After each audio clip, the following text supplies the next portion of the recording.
Miles Leahey is Professor of Economics at New York's Columbia University.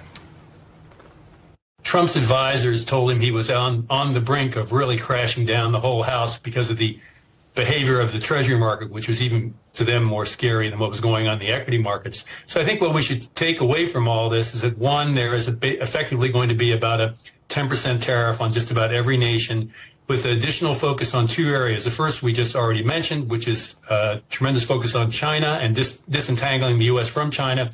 Then secondarily, there are higher tariffs on the U.S. automobile business, which is tied globally, but particularly here in the United States with Mexico and Canada. So the market treats that as a tremendous relief because it could have been a lot worse. And I think they were banking on where they are today is about where they thought they'd be about a week ago, with a 10% blanket tariff and mainly just focus on autos and China.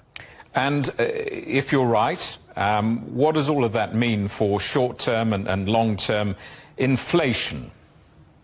Well, most people like me who are trained as economists would argue that the tariff effect would be a one-time impact on the overall price level, so inflation would rise, it would be temporary. But the worry for people like me and you, and particularly at the Federal Reserve, is that could become more permanent as it rolls its way through the costs in the system, particularly on wages. So if a one-time tariff increase leads to higher wages down the road, it could take you 18 months to 2 years to figure all that out. So a one-time effect may become more permanent, or at least rolling out slowly, which would make things much more difficult. But I think most people are thinking that, at least on the U.S., the impact on inflation, where we stand exactly today, is probably well under 1%. So a 2.5% inflation rate may be over the next year about 3.5%. And of course, it isn't just about the United States, is it? I mean, how do you see these tariffs impacting inflation and growth abroad, particularly in export-heavy economies?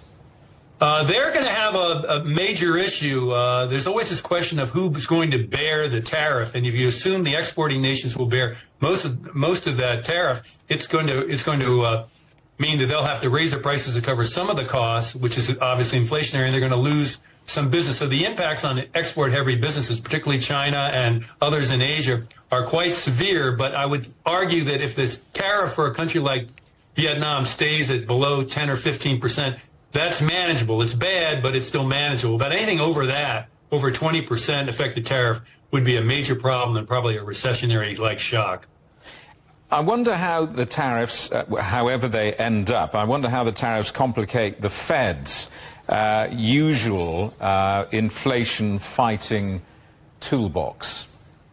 Well, the Fed has gained great credibility over the last 30 years in keeping the inflation rate down, but generally when push comes to shove and the labor market softens a lot, and it certainly hasn't softened yet, the Fed would switch gears. So if you look at one potential episode, the 1973 OPEC-1 oil price shock, the Fed flip-flopped between worrying about inflation, then worrying about growth, and then worrying about inflation. So they're not in a good place right now.